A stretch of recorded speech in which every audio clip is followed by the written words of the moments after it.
C'est bon. Alors évidemment, il y a des progrès à faire dans le contexte dans lequel on est, et du vent. Ça va pas être bon pour l'enregistrement.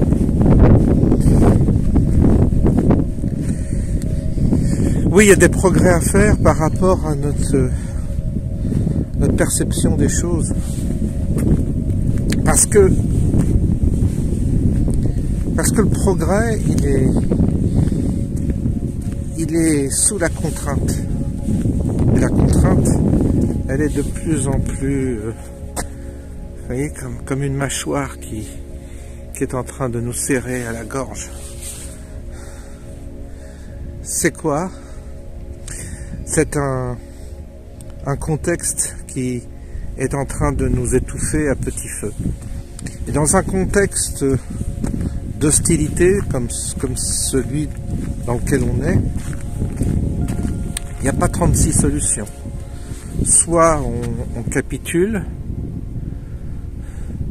soit on fuit, soit on est dans le déni, ou soit on utilise ce contexte comme un levier pour progresser dans notre connaissance. Et le progrès, il nécessite une grande disponibilité d'esprit, une forme de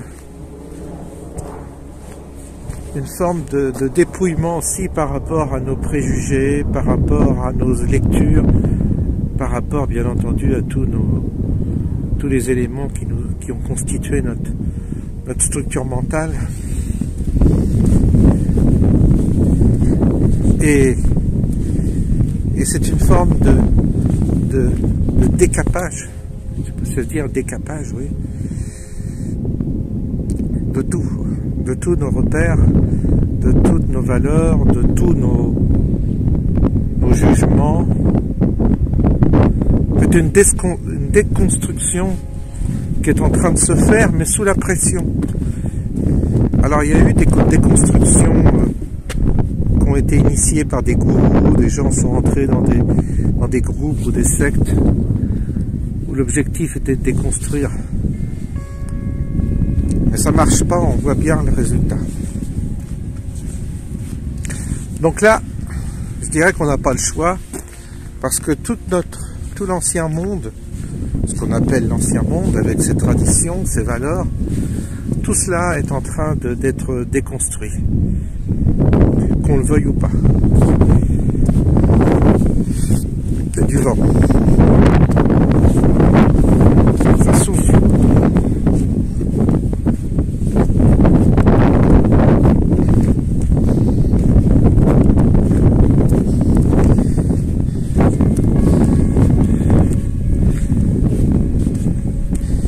Et donc il n'y a pas d'alternative, si vous voulez.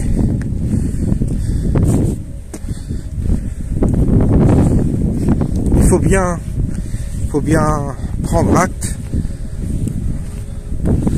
de ce qui se passe actuellement.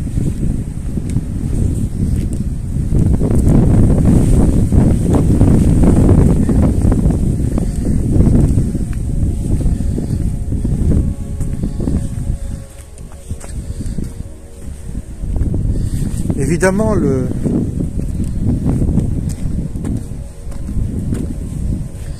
ça va être compliqué d'accepter. Ça va être compliqué d'accepter cette espèce de dépouillement, cette espèce de renoncement même. Renoncement à ce qui nous rassurait, aux valeurs,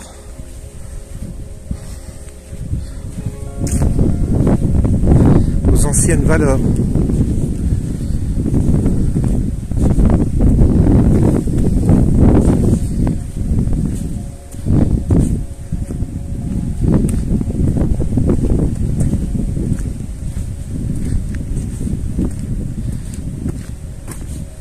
toutes les structures étatiques, toutes nos lois, tous nos principes de droits de l'homme, tout ce qu'on appelle tout ce qui a été le droit constitutionnel, tout ce qui a été conçu pour gérer notre société avec des principes de liberté d'expression, de liberté d'entreprise, de propriété. Tous ces principes-là sont effacés, mais comme ça, sont en train d'être effacés.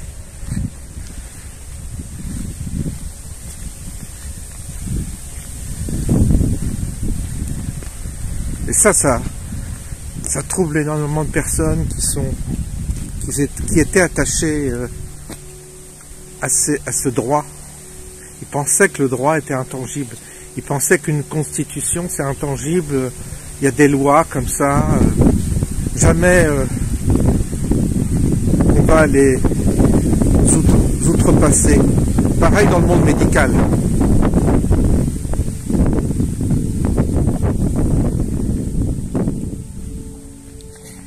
Et puis tout a été effacé. Tout a été transgressé plutôt. Le Parlement ne joue plus son rôle. Et toutes les institutions ne jouent plus leur rôle. La police, la justice, etc.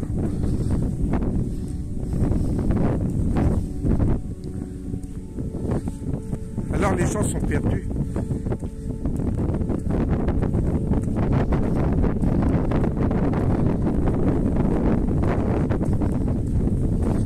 Ils espèrent un retour, ils espèrent un sauveur.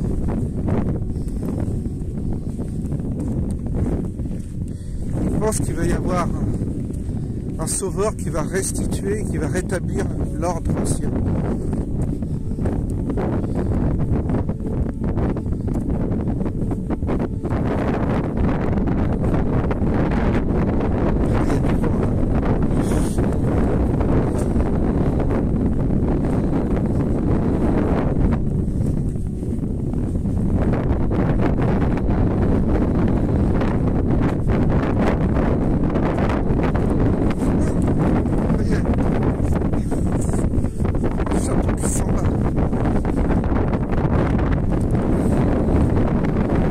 Ça souffle bien. Oula.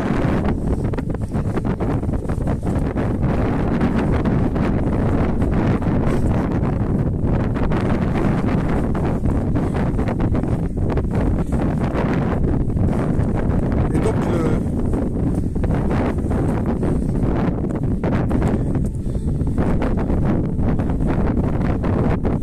le sujet c'est qu'il n'y a même plus à se fatiguer à dénoncer, si vous voulez. À dire ah c'est pas juste, les méchants ils sont méchants, les gentils sont gentils. On n'est plus là-dedans. Ça sert strictement.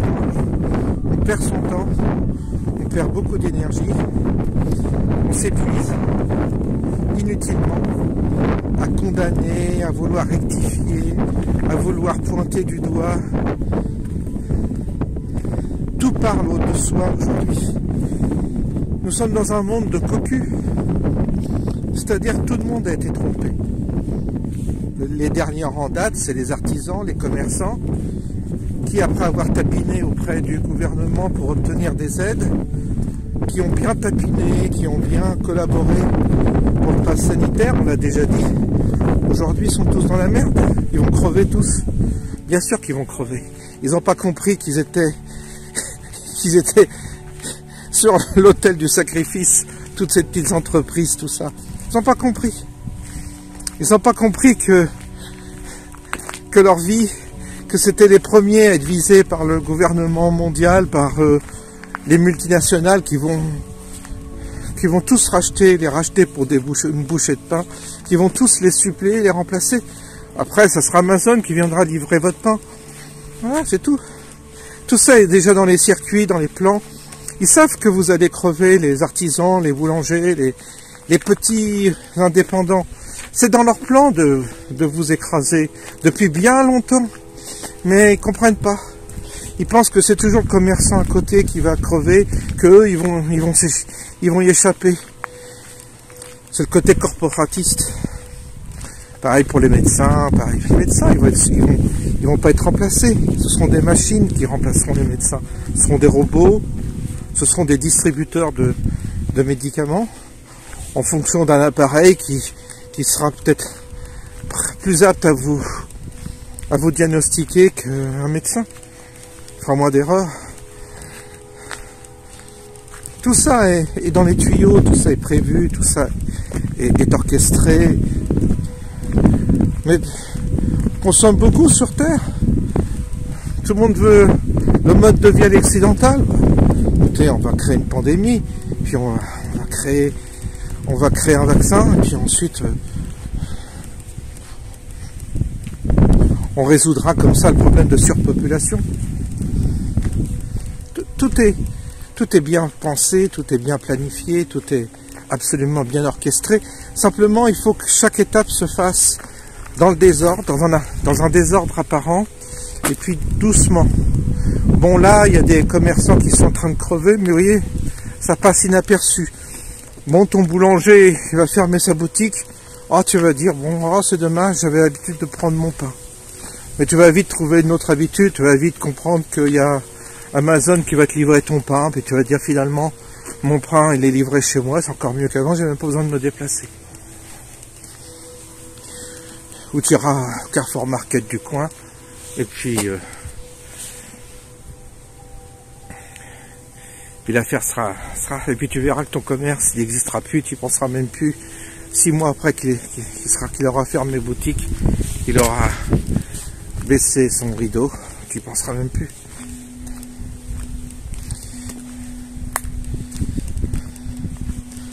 Actuellement, il y a déjà des véhicules qui sont interdits autour de Paris, de certaines grandes villes, métropoles. Je ne sais plus si c'est les critères 3 ou 4, mais en tous les cas, c'est des véhicules qui ne sont pas homologués, critères 2 ou 1, qui sont déjà exclus. Il y a des amendes qui sont déjà distribuées. Il semblerait que depuis le 1er janvier, il y en a eu 1300 en Île-de-France.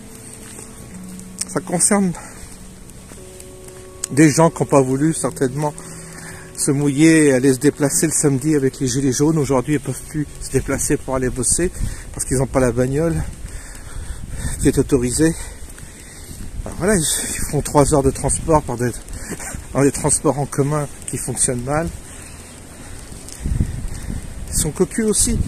Tous ceux qui n'ont pas bougé leur cul à l'époque où il aurait fallu le bouger seront les premières victimes de leur propre inertie. Bien sûr qu'il aurait fallu bouger, bien sûr qu'il aurait fallu se mobiliser, bien sûr qu'il aurait fallu tout ça. Mais l'inertie, la paresse, la lâcheté ont conduit beaucoup à attendre que les autres se battent pour eux. Ben, ces gens-là vont être les victimes de leur propre lâcheté. Ils vont disparaître les uns après les autres, ils vont perdre leur emploi, leur pouvoir d'achat, ils vont avoir une vie compliquée et difficile. Vous avez aussi la guerre contre la Russie, donc il y a un moment donné où les Russes vont en avoir marre, qu'on fournisse des armes lourdes aux Ukrainiens, et il se peut qu'à un moment donné on rentre en contact direct avec la Russie, pourquoi pas, c'est pas exclu. Alors tous ces militaires qui ont collaboré avec le régime actuel, tous ces généraux, tous ces gens qui ont fermé leur bouche en se laissant galvaniser par quelques principes artificiels, bah, ils vont payer de leur vie simplement. C'est-à-dire qu'on va avoir des militaires français qui vont mourir. Il y en a déjà qui sont morts, mais qui vont mourir sur le champ de bataille pour une guerre qui ne les concernait pas, qui ne nous concernait pas.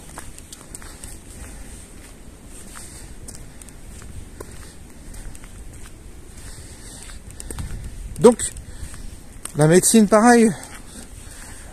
Vous êtes moqué, vous avez ignoré les soignants suspendus, bah, Quand vous allez à l'hôpital, vous allez mourir. C'est déjà le cas, il y a eu 53 morts alors je ne sais pas dans quelle période, en combien de temps, mais il y a eu beaucoup de morts ces derniers temps dans le service des urgences avant même qu'ils soient réceptionnés. C'est-à-dire ils sont allés aux urgences, ils sont morts en attendant qu'on s'occupe de leur cas. Je crois qu'il y en a eu 50 en France, parce que les services des urgences ne fonctionnent plus. Bah, ces gens-là sont morts parce qu'ils n'ont pas ils n'ont pas réagi quand on leur a dit que l'hôpital était en danger, que les soignants suspendus ils étaient, et puis il y a tous ceux qui ont les effets secondaires, il y en a beaucoup, pareil, ils se sont laissés manipuler, ils se sont laissés tromper, ce sont des cocus aussi, cocus du système cocu, parce qu'ils ont cru à la parole des médias, ils ont cru à la parole du gouvernement, ils ont cru à tous ces bobards. Alors oui, beaucoup de cocus, beaucoup de gens trompés. Donc c'est là où j'en reviens, si vous voulez, à ce bilan qu'on est en train de faire aujourd'hui, une forme de bilan, une forme d'état des lieux, une forme d'inventaire qui nous permet de considérer aujourd'hui la situation d'une manière lucide, clairvoyante et donc d'une certaine manière avec une certaine brutalité. On ne se fait pas d'illusions, on ne se nourrit pas d'illusions, on ne se nourrit pas de fantasmes pseudo-spirituels, on ne se nourrit pas non plus de pseudo-révolutions, de pseudo-mouvements révolutionnaires. Quand on entend nos révolutionnaires, nos représentants révolutionnaires, c'est presque pire. Donc on se nourrit de rien, d'aucune illusion, de rien. On sait qu'il y a une forme de fatalité qui est en train de gagner le monde, une partie de la planète, je dirais, et on est dedans, et on va essayer de se servir de ça comme un levier. Déjà, essayer de sortir de notre niaiserie. Vous savez, nous les gentils, on est très niais. Il y a une grande niaiserie. Je l'ai vu, je l'ai constaté autour de moi parmi les gens gentils, sincères. Il y a beaucoup de niaiserie, c'est-à-dire beaucoup de gens qui sont malheureusement encore très naïfs. Et donc il faut sortir de cette naïveté, sortir de cette... sans pour autant finir dans le côté acerbe, dans le côté... comment dire... oui, sans nourrir une forme d'amertume, voilà, je cherchais le mot, sans être amer. On peut prendre conscience, on peut sortir de notre niaiserie sans être amer. C'est là que l'exercice est parfois délicat, parce qu'on est vite amer. Mais il faut arriver à, malgré tout, sauter l'obstacle, passer l'obstacle de la réalité, du monde réel, sans être amer. Parce qu'on est désillusionné. Quand on est désillusionné par une personne, quand on est déçu par une personne, quand vous êtes le cocu en fait de l'affaire, c'est-à-dire que vous avez été trompé par votre ami, par votre femme, par votre mari, par un ami, c'est dur. Après, vous avez tendance à être amer et à nourrir une certaine amertume, ou alors une forme de déni comme ça, mais vous avez du mal à encaisser. C'est compliqué. Il faut quand même encaisser. Il faut quand même encaisser sans être amer, parce que l'amertume, ça détruit le corps, ça détruit notre âme. Il faut considérer que ça fait partie du chemin. Il faut considérer que ça fait partie du progrès intérieur à faire. Ça ouvre d'autres portes. Curieusement, c'est une souffrance. Être lucide, être clairvoyant, c'est très très douloureux. Intérieurement, j'entends. Ça fait mal. Mais il faut passer par là, je crois. Ça permet de s'élever d'une certaine manière et de grandir, de devenir adulte, de passer de l'enfance à l'âge adulte.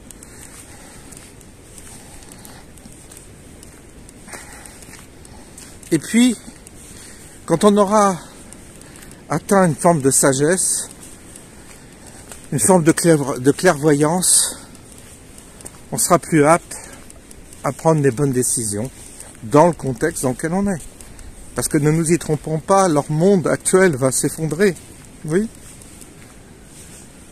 Il n'y a pas de perspective à tout détruire comme ils le font. Il n'y a pas de perspective à changer toutes les règles comme ils le font. Ils sont en train de tout démolir, tout transgresser, tout salir.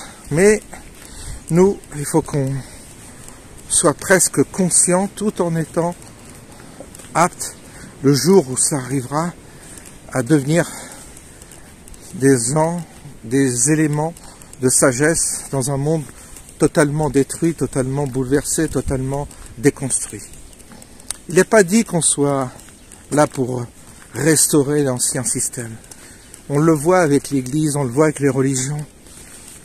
Autant j'ai vu et anticipé le processus en tant que séminariste quand j'étais dans l'Église et que j'ai vu tous les dégâts qu'avait engendré Vatican II. Quand j'ai vu ça, je me suis dit, les intégristes, ceux qu'on appelle, c'était les traditionalistes, ils sont devenus intégristes, pour mieux les isoler, les marginaliser. Mais en gros, Monseigneur Lefebvre avait raison sur toute la ligne de dénoncer. Mais Monseigneur Lefebvre, il a construit une autre église avec d'autres pathologies, parce que j'ai compris, en allant visiter ce qu'on appelle des intégristes, des traditionalistes, j'ai compris que c'était pas la solution. J'ai compris que c'était pas la solution, que ceux qui avaient déconstruit et détruit l'institution, l'église avec ses traditions, son latin, la messe de haut peuple, tout ça, les rituels, ils ont tout changé, hein, ils ont tout bouleversé, les rituels, tout. Ben, je me suis aperçu qu'une fois que c'est détruit, on ne peut plus reconstruire. On ne peut plus revenir à l'ancien. C'est comme les gilets jaunes. Ça existait à un moment donné, mais on n'y reviendra plus. Ça a été voilà, ça a correspondu à un espace-temps donné, mais on n'y revient plus. C'est du réchauffé. Ça sonne faux. Bah, pareil pour les traditionalistes. C'était du réchauffé, c'était une forme de jeu, une forme de fixation pathologique sur quelque chose qu'ils ont fantasmé, mais c'était fini. C'était disparu, la tradition n'était plus là, c'était mort.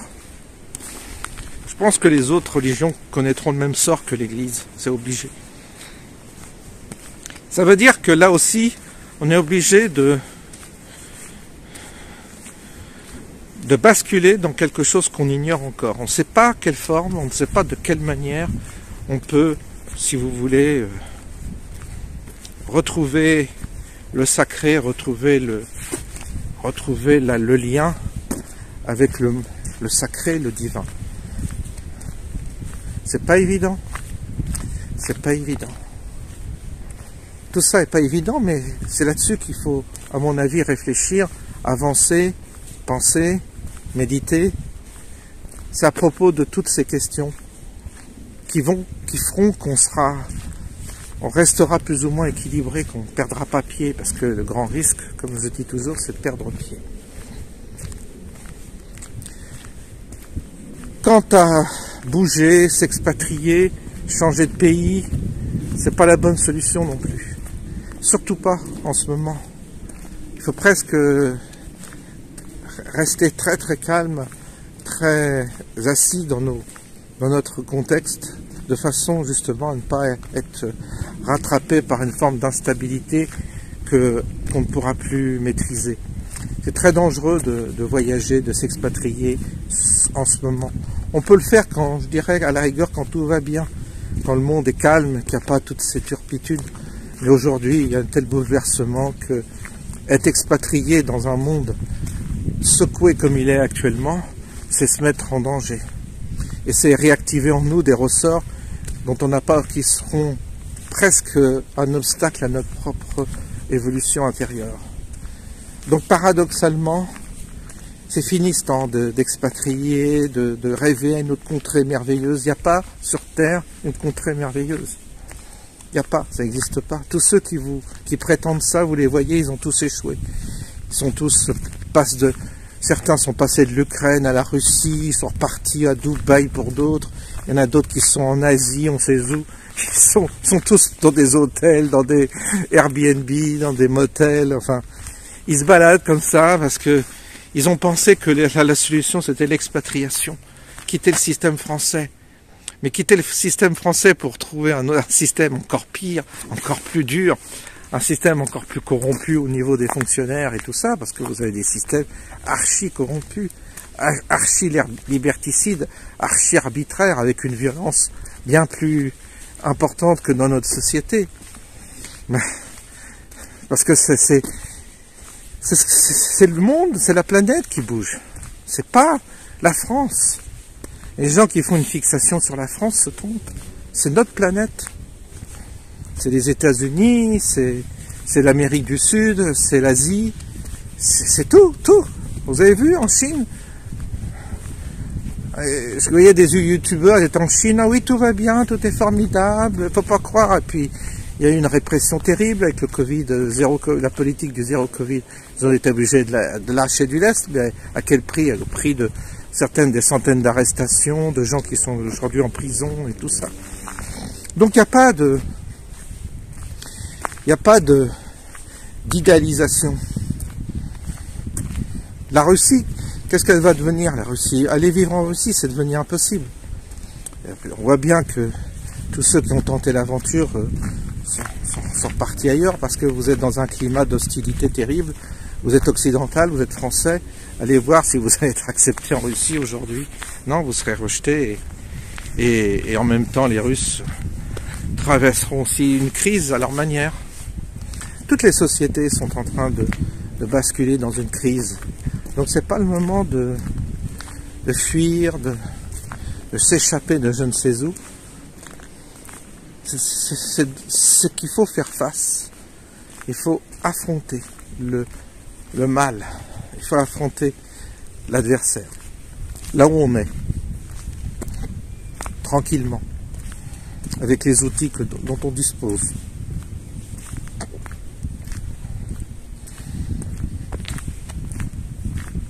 C'est un gros défi. Hein. C'est un gros défi. C'est pas évident. C'est un discours qui est pas évident à tenir. Autant vous pouvez sur YouTube prendre un pli, c'est-à-dire dénoncer, passer votre temps à dénoncer, ça vous pouvez. Bon. Il y a matière tous les jours à trouver un scandale, tous les jours. Bon, bah ça peut faire vivre votre chaîne YouTube. Je l'ai fait, on le fait, on peut continuer à le faire. Mais ce sera de plus en plus difficile, de toute façon, on sera plus ou moins censuré. Puis vous pouvez aussi utiliser YouTube pour être positif, c'est-à-dire vendre une forme de rêve aux gens. Beaucoup dans le monde des coachs, tous ceux qui sont dans le yoga, tous ceux qui sont dans une forme de spiritualité à l'eau de rose, vous emmènent dans des espèces de... Ils disent qu'ils ont des guides, ils disent qu'ils reçoivent des messages, que tout ça sera bientôt fini, que vous allez aller bientôt sur une planète formidable, heureuse, où les gens seront gentils, où les animaux seront gentils, etc. Où les animaux ne se boufferont plus les uns les autres, etc. Vous allez sortir de l'hiver et vous allez finir dans une espèce de paradis éternel, d'été éternel, de jouissance paradisiaque. Et donc il faut attendre dans votre coin et puis allumer une petite bougie tous les jours, faire vos prières et puis vous allez voir, ça va arriver. D'autres se réfugient dans une espèce d'écologisme, manger la nourriture, prendre soin de votre corps, etc., cultiver bio, faire de la permaculture, être autonome. D'autres se réfugient aussi dans le survivalisme en pensant qu'ils vont trouver la solution avec un bunker, des réserves alimentaires pour 2 ans, des réserves d'énergie, des panneaux solaires, que sais-je, de l'eau, des filtres à eau. Puis voilà, ils sont focalisés sur ça. Évidemment, je comprends, mais non, C'est pas encore ça qui nous est demandé. Ce qui nous est demandé, c'est d'être d'être proche de ce qui nous est proposé, de cette réalité, et de s'en servir comme un levier intérieur pour progresser intérieurement. C'est-à-dire se servir de ce contexte pour simplement intérieurement débloquer des structures, débloquer des choses. C'est une opération presque alchimique qui procède du feu de divers éléments et qui transforme l'être intérieur. Cette opération-là, il n'y a pas de mode d'emploi. Elle est pas dans un livre. Les gens qui cherchent ça dans des livres, ils vont se tromper. Parce qu'ils vont faire des projections. Ils vont s'identifier à quelque chose de faux. Vraiment, c'est là. Il y a une forme de dialogue qui peut aussi se mettre en place. Un dialogue avec ce monde invisible, un dialogue avec ces éléments qui apportent parfois au gré d'un film, peut-être aussi, d'un livre aussi, pourquoi pas, mais pas forcément chercher à lire des encyclopédies, mais une phrase dans un livre va nous éveiller, va nous conduire, va nous éclairer, va provoquer cette forme d'opération intérieure où on va sentir qu'un progrès est fait. Voilà vers quoi on se dirige, vers quoi on va devoir aller. C'est mon objectif, c'est mon principe, c'est le principe de cette chaîne aussi de vous faire partager ce ressenti.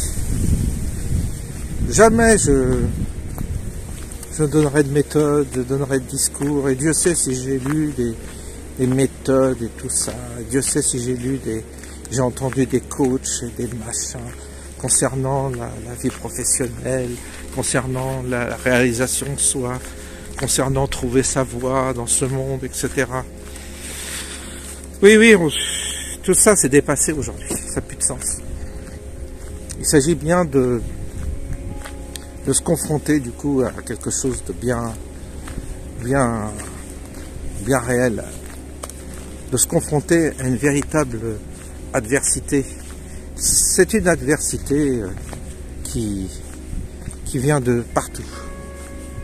Alors, elle est économique, elle est émotionnelle, elle est sentimentale, elle va toucher tous les registres de notre environnement psychologique, émotif, physique, matériel, tout, santé, le corps, tout ça est bouleversé.